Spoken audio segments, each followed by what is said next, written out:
Saudara, isu nama Menteri Budi Ari yang terseret dan disebut dalam dakwaan jaksa pada perkara judi online terus disorot publik. Yang terbaru, baik Budi Ari maupun salah satu terdakwa Zulkarnain membantah bahwa Budi Ari terlibat atau menerima jatah judi online. Bagaimana mengusut tuntas perkara judi online ini? Kita bahas bersama sejumlah narasumber yang sudah hadir melalui sambungan daring di pagi hari ini. Di antaranya ada Wakil Ketua Umum Projo, ada Pak Freddy Damanik, kemudian ada peneliti Pusat Kajian Anti Korupsi Pukat UGM, Mas Zainur Rohman, dan juga ada anggota Komisi 1 DPR RI dari fraksi PKB yang juga panja judi online, Pak Syamsur Rizal. Selamat pagi Bapak-Bapak semuanya. Selamat pagi. Selamat pagi. Assalamualaikum Mbak Rizky. Waalaikumsalam warahmatullahi wabarakatuh. Selamat pagi. Saya mau ke Pak Freddy dulu. Pak Freddy, kalau tadi kita sudah melihat saksi, terdakwa Zulkarnain membantah kalau Budi Ari ini menerima fee atau 50%, begitu ya. Walaupun sebelumnya kita melihat ada nama Budi Ari disebutkan dalam surat dakwaan, begitu ya. Nah, apa yang bisa Anda baca dari sini? Iya, terima kasih. Seperti yang sudah sering kami sampaikan, sama seperti yang disampaikan Budi Ari tadi ya. Di narator tadi juga itu yang dimaksud oleh Budi Ari ya, peran media di sini.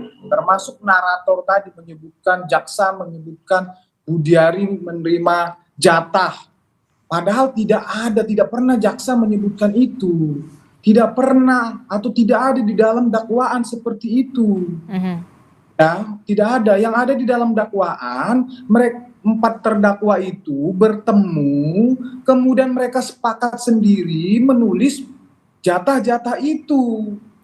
Budi Ari tidak tahu mengenai kesepakatan itu, tidak tahu mengenai pertemuan itu, ya.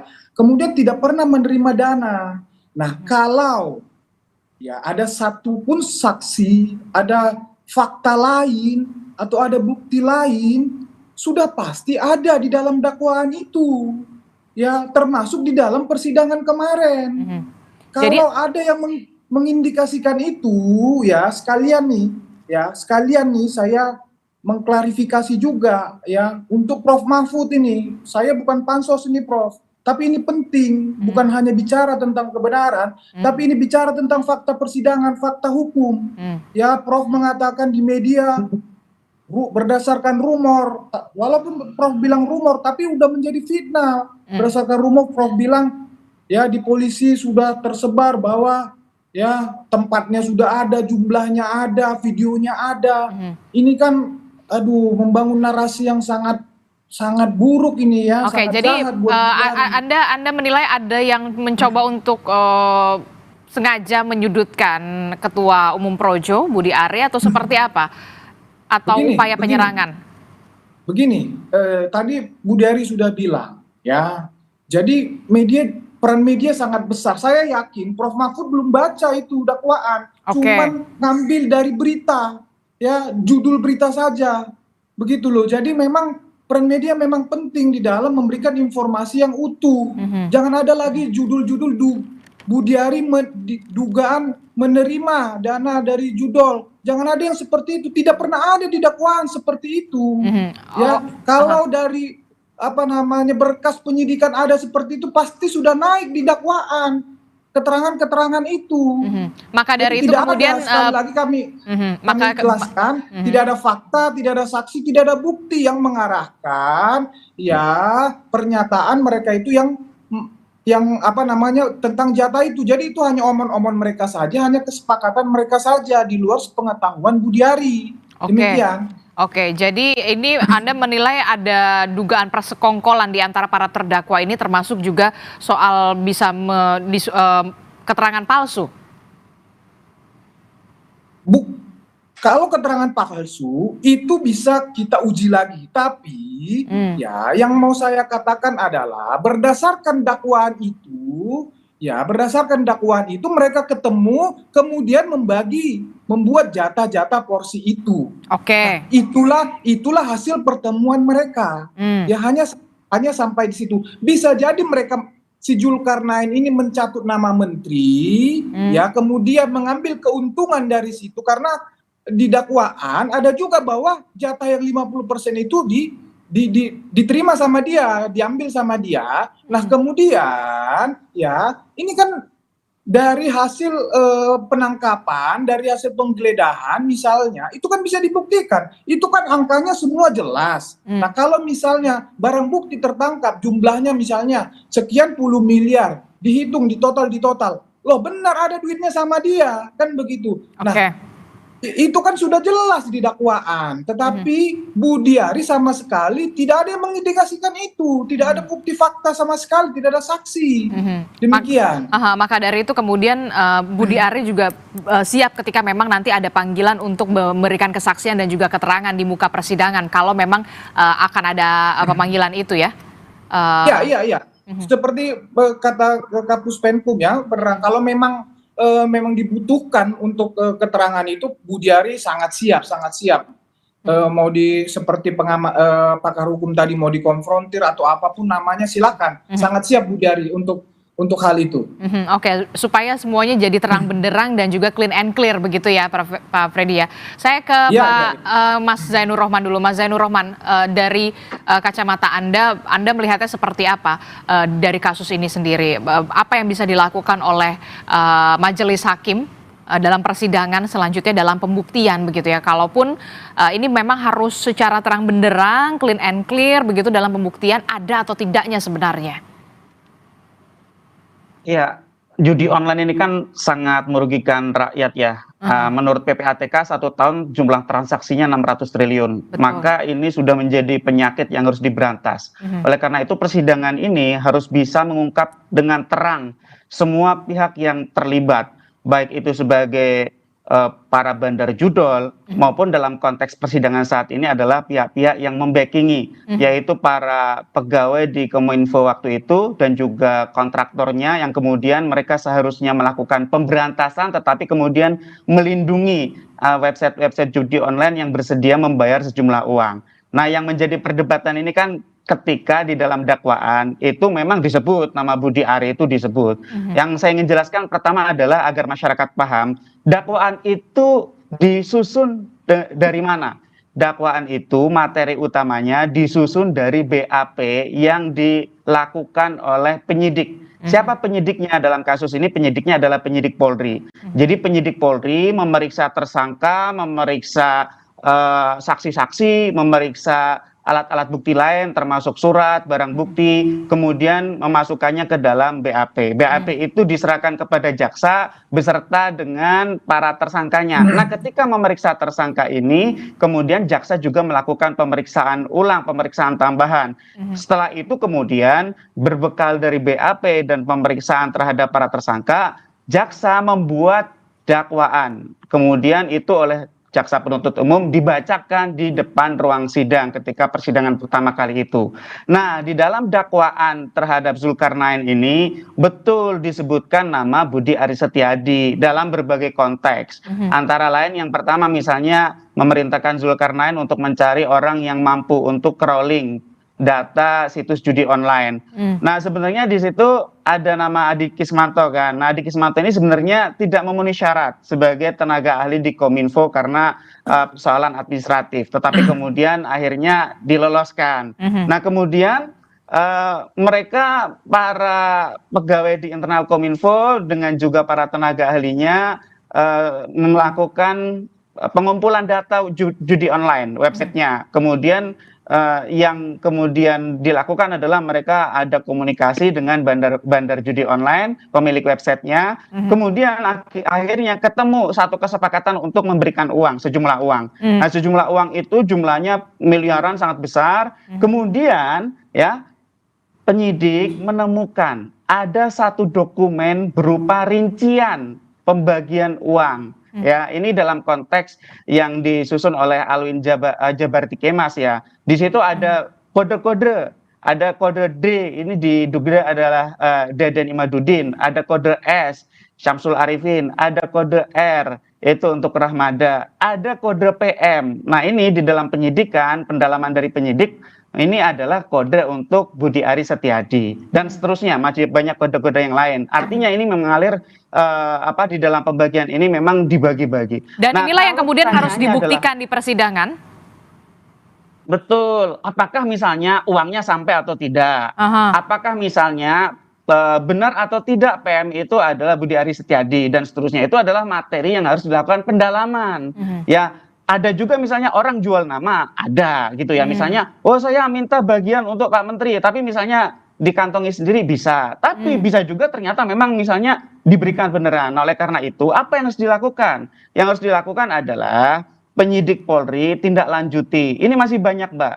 Kenapa? Karena sejauh ini yang saya lihat, undang-undang yang digunakan itu adalah undang-undang ITE, dijerat dengan pasal membiarkan dapat diaksesnya judi online. Padahal ini perkara tipikor. Kenapa? Karena ada para pegawai negeri menerima suap untuk mengamankan situs judi online. Ini tipikornya tidak diproses oleh Polri. Bagaimana? Yang kedua TPPU, tindak pidana pencucian uang, itu juga tidak diproses. Nah, apakah ini mengalir betul ke Budi Aris atau tidak? Yaitu harus masuk ke dalam materi pendalaman oleh penyidik maupun di dalam proses persidangan Zulkarnain itu menjadi materi pendalaman, menjadi materi pembuktian di persidangan. Itu nanti kan di ruang sidang bisa saling di cross check. Tentu semua pihak ingin mengamankan posisinya masing-masing siapapun itu, tetapi kan ada berbagai alat bukti lain yang bisa digunakan untuk memperjelas apakah seseorang itu ikut menerima atau tidak. Prinsip dasarnya tidak boleh ada satu orang pun menikmati hasil kejahatan, sehingga siapapun yang menerima itu harus diproses secara hukum. Nanti selain di ruang sidang yang terbatas itu sebenarnya penyidik kan bisa mendalami melalui misalnya rekaman transaksi keuangan dari PPATK, kemudian juga digital forensik. Apakah misalnya seseorang itu mengiyakan pemberian untuknya, itu bisa dicek di bukti forensiknya ada atau tidak ya. Misalnya chat melalui Signal, melalui Telegram. Kalau WA kayaknya sekarang para koruptor udah nggak pakai WA ya, mereka takut kalau transaksi pakai WA gitu. Atau misalnya menggunakan cross check terhadap para saksi yang sekarang adalah para terdakwa itu. Jadi ada banyak cara untuk memastikan apakah seseorang itu benar menerima atau tidak. Kalau menerima kepada rekening nama yang bersangkutan nggak mungkin. Misalnya memberi kepada A, transfer ke rekening A, yang enggak. Koruptor nggak sebodoh itu. Biasanya menggunakan nomine, meminjam rekening orang lain, dititipkan kepada orang lain, diserupakan transaksi-transaksi yang sah, misalnya jual beli atau misalnya investasi atau menggunakan transaksi kripto dan lain-lain. Jadi koruptor sekarang juga sudah banyak belajar ya, mereka mengamankan diri bertransaksi secara aman, Mbak. Ada banyak cara yang bisa dilakukan di persidangan untuk membuktikan begitu ya, menerima atau tidak menerima, termasuk juga ketika menerima atau tidak menerima dimasuknya ke rekening mana dan ke rekening mana begitu ya. Itu yang kemudian harus benar-benar dibuktikan di muka persidangan. Itulah yang kemudian menjadi penting untuk kita semua di persidangan begitu. Saya ke Pak Syamsu. Pak Syamsu, Anda sebagai Komisi 1 DPR dan juga Panja khusus Judol melihat kasus ini begitu ya. Nama Budi Ari kemudian disebutkan dalam surat dakwaan dan disorot banyak pihak. Dari Panja sendiri sebenarnya seperti apa langkah-langkah yang sudah dilakukan khususnya untuk penanganan judi online ini? Ya, makasih banyak Mbak Adisti. Yang pertama, salam, selamat pagi Mas Freddy, Mas Zainur, dan seluruh yang menyaksikan ini. Kita Panja ini belum sampai pada titik mengkonfrontasi berbagai kelembagaan terkait. Tetapi yang kita temukan ada beberapa indikasi bahwa judi online ini kita tidak bicara lagi soal dampak yang luar biasa, tetapi judi online ini belum dijadikan sebagai salah satu mainstream gerakan anti korupsi, sekaligus juga belum ada perspektif mitigasi dalam kebijakan-kebijakan kementerian dan lembaga. Ya.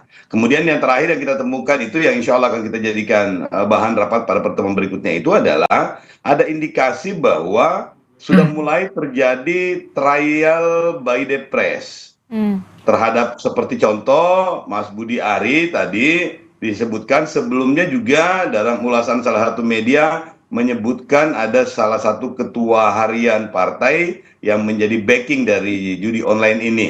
Yang ini kemudian belum sempat juga ada klarifikasi yang bisa menjustifikasi benar atau tidaknya. Dan ini cenderung menjadi pengadilan di luar pengadilan lah. Ini dilakukan oleh teman-teman media kalau ini tidak diusut tuntas. Oleh karena itu kita berharap dari panja ini kita sementara ingin merekomendasikan kepada beberapa kementerian kelembagaan untuk Satgas Penanganan Judi Online ini juga diperkuat oleh keputusan-keputusan kelembagaan. Bahkan sudah ada usulan untuk menetapkan judi online ini sebagai darurat bencana nasional. Sehingga ada, karena sudah ditetapkan sebagai extraordinary crime, sehingga juga ada dukungan-dukungan kebijakan yang maksimal. Bahkan kalau memungkinkan Presiden mengeluarkan perintah untuk melakukan crash program sehingga judi online ini benar-benar bisa diusut tuntas, termasuk langkah-langkah mitigasi lainnya. Ya, salah satu yang kita usulkan kemarin itu adalah bagaimana penertiban SIM card bahkan ke eSIM itu segera dilakukan sehingga bisa mengidentifikasi beberapa akun-akun atau nomor-nomor yang selama ini spam, yang selama ini dijadikan sebagai nomine oleh pihak-pihak tertentu, sehingga ke depannya ini bisa menjadi lebih clear. Ya. Termasuk juga yang terbaru adalah ini, Pak Syamsu, terkait dengan situs judi online yang kemudian sudah menyusup ke salah satu aplikasi Peduli Lindungi yang kemudian sudah diantisipasi, sudah dilakukan mitigasi, dilakukan pemblokiran kalau tidak salah begitu ya. Nah ini yang kemudian juga sudah banyak sekali sudah disusup-susupi begitu ya. Apa yang kemudian masukan kepada pemerintah dan juga kementerian jangan sampai kemudian judul ini sudah semakin merajalela gitu loh. Dan ini sudah masuk darurat judi online menurut saya. Darurat judi online ini harus jadi darurat nasional, darurat bencana sosial. Jadi bukan hanya menggunakan situs-situs yang sudah tidak aktif, tetapi juga rekening-rekening bank yang dorman.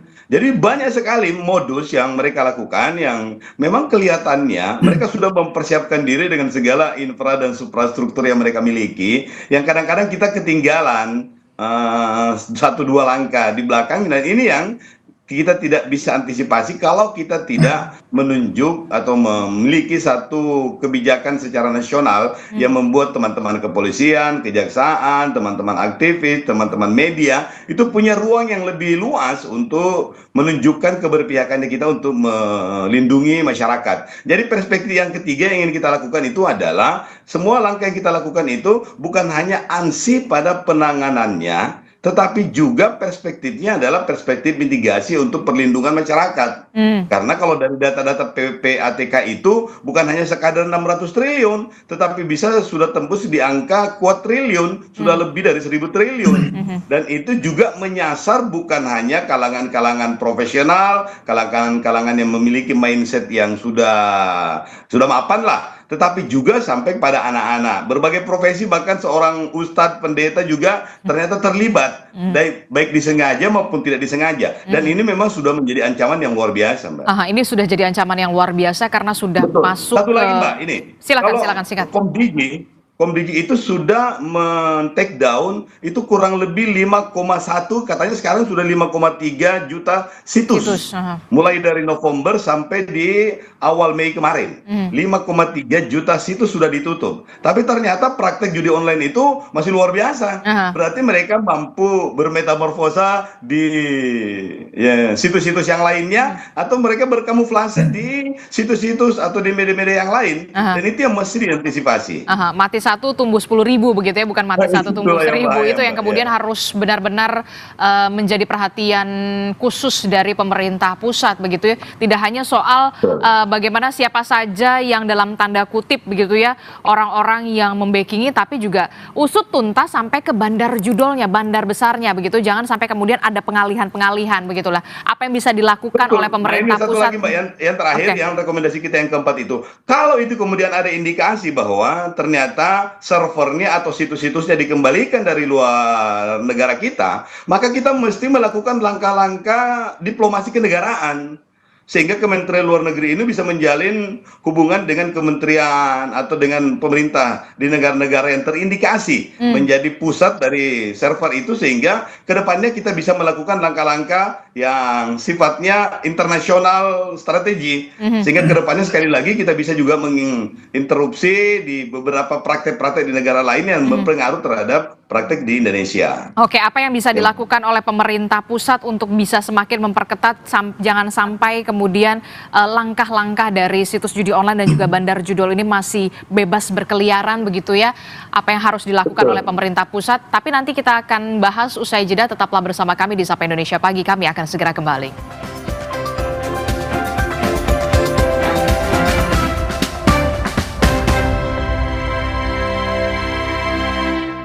Masih bersama kami dalam Sapa Indonesia Pagi, saudara, kita masih membahas soal bagaimana judi online gitu ya. Masih membahasnya bersama dengan Mas Zainur Rohman, kemudian ada Pak Freddy dan juga Mas Syamsu, Pak Samsu begitu. Saya ke Pak Syamsu. Pak Samsu, ini kan kalau kita lihat ya, judi online yang main judi itu bukan lagi orang-orang kaya, orang-orang berduit, bahkan sampai ke daerah-daerah yang orang tidak mampu, mohon maaf begitu ya, sudah bisa mengakses dengan mudah.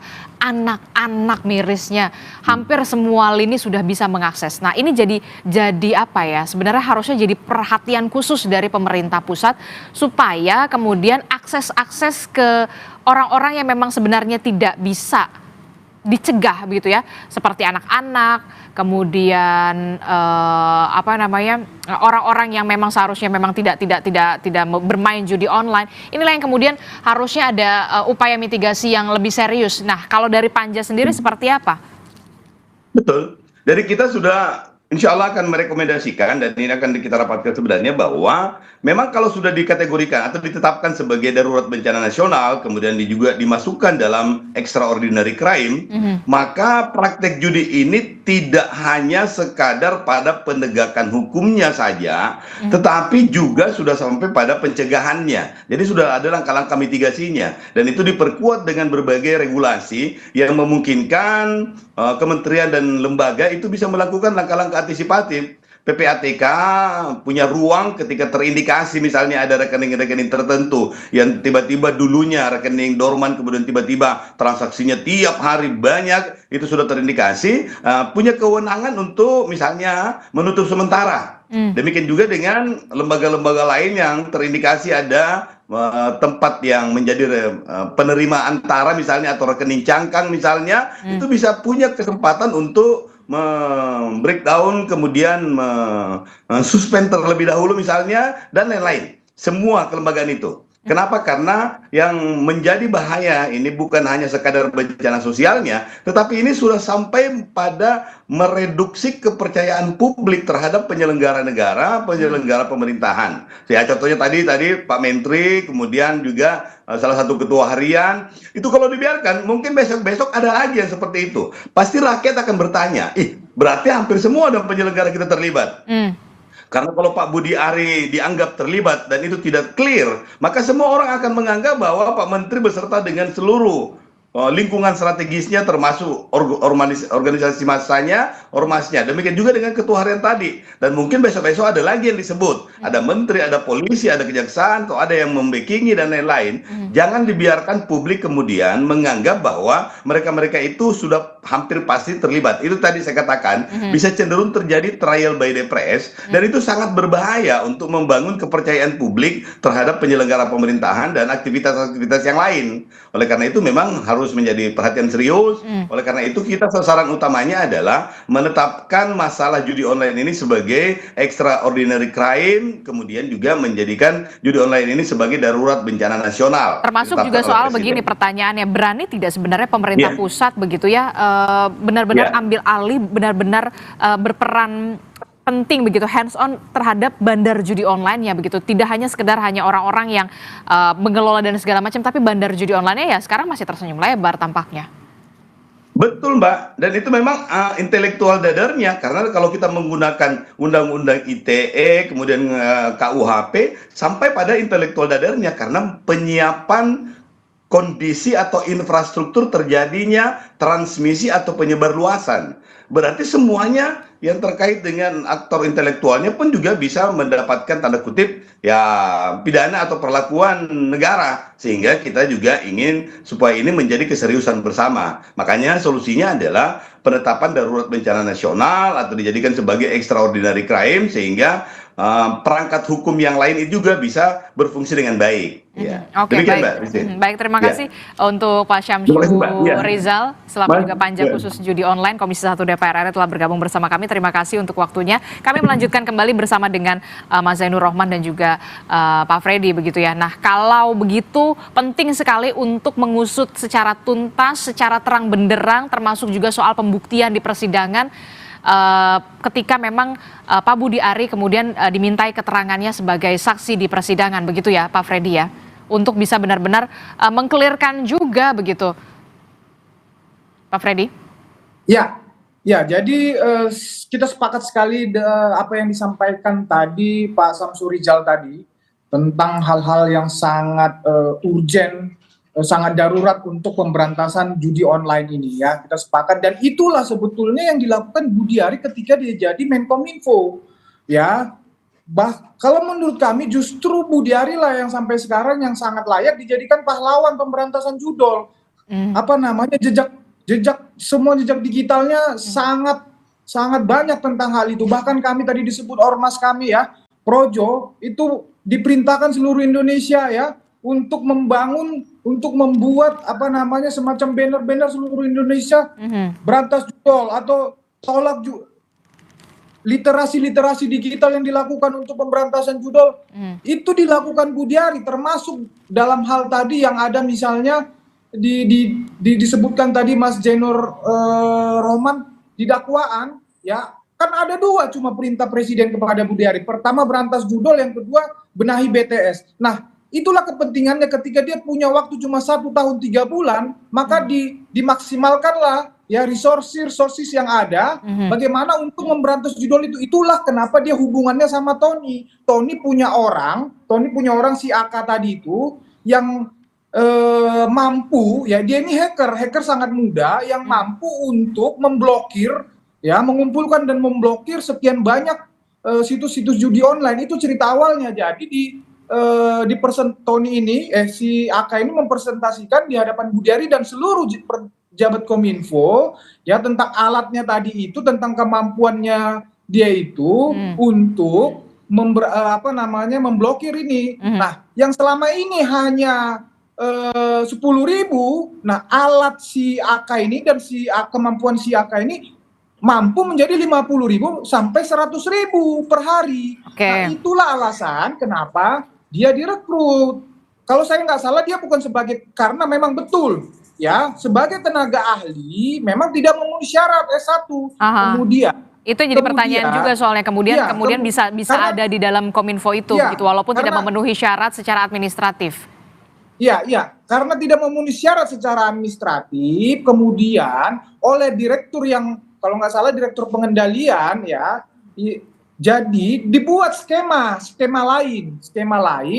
Jadi memang sudah lazim di dunia di dunia IT ini bahwa kalian kemampuanlah yang utama. Bukan berarti pendidikan tidak penting, tetapi kemampuan itu sudah ditunjukkan oleh dia ini jauh melampaui yang selama ini sudah berjalan. Itulah alasannya kenapa Kominfo melakukan perekrutan. Nah, saya jelaskan sedikit lagi. Jadi di dakwaan ini ada mulai Januari sampai April ya, sebelum Budi Ari masuk, ini orang-orang ya termasuk si Kemas ini dan kawan-kawan, Deden dan kawan-kawan ini sudah main, bahkan jauh sebelumnya mereka sudah main. Ya, untuk membackingi, untuk pengamanan situs judi online ini. Nah, masuklah si AK ini yang dibawa oleh Tony ini ya, gencar melakukan pemberantasan situs judi online. Mereka terganggu ya. Nah, kemudian Deden ini sebagai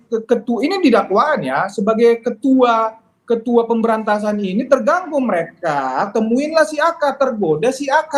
Nah, cuman si AK ngomong ya, yang dekat Budi Ari itu adalah si Tony Nah, Zulkarnain Tony ditemui oleh Tony. Nah, Tony ini terpengaruh. Nah, jadi dalam hal ini Budiari itu dihianati, Budiari itu ditipu sama orang-orang ini. Itu konteksnya. Jadi Zulkarnain ini make nama Budiari untuk meyakinkan orang-orang ini supaya dia dapat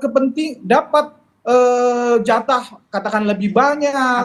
Itu semua uang dia yang terima, ada di dakwaan itu. Dan jadi namanya dicatut lah ya, ibaratnya begitu ya. Nah, inilah yang kemudian harus benar-benar dibuktikan secara clear and clear kalau memang seorang Budi Ari ini memang tidak sesuai dengan apa yang ada di surat dakwaan soal pembagian jatah-jatah itu ya. Ini yang harus benar-benar dibuktikan nanti di persidangan. Saya ke Mas Zainur Rohman. Mas Zainur Rohman, apa yang harusnya dilakukan oleh pemerintah dalam hal ini adalah soal penegakan hukum, pemberantasan judi online begitu ya. Jangan sampai kita hanya berfokus di kasus ini saja begitu ya, soal nama Budi Ari disorot publik lah, kemudian masuk surat dakwaan lah, tapi kemudian yang jadi inti utamanya adalah soal bandar judolnya aja sekarang masih bebas berkeliaran begitu ya, masih bisa menancapkan kaki di mana-mana. Ya Mbak, karena memang kan judol itu kan organized crime, transnational crime, kejahatan yang terorganisasi dan juga kejahatan lintas negara. Operasionalnya saja dari Kamboja gitu ya, dan terorganisasi karena ada begitu banyak tenaga kerja yang bekerja. Bahkan kalau di Kamboja kalau tidak salah jumlahnya 80.000 warga negara Indonesia yang menjadi operator judi online di sana. Mungkin ada beberapa bandar besar dengan omset dengan kekayaan puluhan triliun gitu ya. Nah, jadi saya melihat memang dengan kasus yang sekarang sedang disidangkan ini harusnya menjadi titik tolak bagi pemerintah untuk serius memberantas judi online. Ya, jadi ini kan kejadian di Kominfo ini kan juga seharusnya menjadi pembelajaran. Betul. Apa yang harus direview? Harus ada audit investigatif untuk mereview kegagalan sistem. Mengapa para pejabat yang seharusnya memberantas judi online justru menjadi pelindung judi online? Yang kedua, apakah teknologi yang dimiliki oleh Indonesia itu mencukupi? Kalau saya pikir teknologi blokir, teknologi crawling itu sekarang di dunia udah sangat maju luar biasa ya. Indonesia pegang Pegasus sudah dari zaman dulu gitu ya. Apalagi sekadar untuk judi online yang sebenarnya mereka kelemahan untuk memberantas judi online itu kan kecepatan replikasi. Jadi kalau satu ditutup, dia masih ada satu lagi, mirroring satu lagi, mirroring satu lagi, dan seterusnya. Tetapi dari sisi teknologi itu sangat mampu. Yang menjadi masalah adalah si pengendali teknologi inilah yang kemudian pagar makan tanaman itu tadi. Sehingga seharusnya memang ini harus menjadi evaluasi bagaimana gerakan yang dilakukan oleh pemerintah untuk memberantas judi online agar tidak dapat diakses oleh masyarakat. Nah, dari sisi hukum, yang paling penting adalah bagaimana memberantas judi online ini dengan pendekatan TPPU, tindak pidana pencucian uang. Mengapa? Karena kan ujung-ujungnya adalah semua soal hasil dari judi online. Judi online ini kan scam, ya, masyarakat itu dibuat kecanduan sehingga mereka tidak bisa berhenti. Mungkin mereka akan dimenangkan 1 kali oleh bandarnya, mereka akan dikalahkan 9 kali gitu ya. Nah, uang yang terkumpul itu semua dicuci. Seperti kasus yang kemudian ada yang disidangkan kan, ada bandar judi online itu menggunakan uang hasil judi online-nya untuk membangun sebuah hotel di sebuah kota gitu ya. Nah, hotelnya itu hasil dari pengumpulan judi online. Nah, itu bisa diketahui dengan menggunakan data dari PPATK. Karena itu secara teknologi semua bisa dipetakan. Oh, ternyata meskipun menggunakan rekening-rekening dorman, rekening yang tidur tidak digunakan, menggunakan rekening nomine, pinjam nama orang lain, tetapi ujung-ujungnya itu akan masuk kepada satu instrumen keuangan. Apakah itu instrumen keuangan perbankan atau misalnya sudah dibelikan cryptocurrency dan lain-lain. Itu artinya peran PPATK begitu major ya, tapi kemudian kewenangannya PPATK juga kan terbatas, hanya ini ada temuan ini nih, tolong ditindaklanjuti. Itu kan kewenangan aparat penegak hukum begitu. Ya, memang peran PPATK adalah analisis transaksi keuangannya ya. Sedangkan untuk nanti kalau sudah dituangkan dalam laporan hasil analisis itu akan diserahkan oleh PPATK kepada aparat penegak hukum. Nah, selanjutnya aparat penegak hukum tindak lanjut dong. Nah, ini kan dengan uang puluhan triliun, ratusan triliun, bahkan PPATK bilang 600 triliun. Tadi Pak Rizal bilang, oh sudah ribuan triliun sekarang. Itu kan kemungkinan uang itu mengalir ke segala penjuru, itu sangat besar. Tidak tertutup kemungkinan juga backing judi online itu ada para pejabat pemerintah, aparat penegak hukum, juga misalnya di dunia swasta, misalnya mereka-mereka yang menyediakan jasa di bidang teknologi informasi, di bidang telekomunikasi. Ini uang ratusan triliun, 600 triliun, besar sekali. Sehingga kemungkinan itu mengalir itu harus diantisipasi oleh negara dengan cara itu tadi, memetakan siapa saja ya bandar-bandarnya, bandar-bandar itu backingnya siapa saja. Enggak ada bandar tanpa backing, ada backingnya. Nah, itulah yang harus diberantas. Seperti yang sekarang disidangkan itu, yang tadi Zulkarnain, Apriliantoni dan kawan-kawan itu gitu kan. Nah, sekali lagi soal apakah Budi Ari ini terlibat atau tidak. Kalau soal presumption of innocent itu harus kita utamakan, betul. Tetapi masyarakat juga perlu kejelasan. Kejelasan itu memang dari persidangan Zulkarnain. Jadi saya juga ingin menjelaskan kepada masyarakat, satu persidangan itu akan fokus untuk membuktikan apakah terdakwanya itu bersalah atau tidak.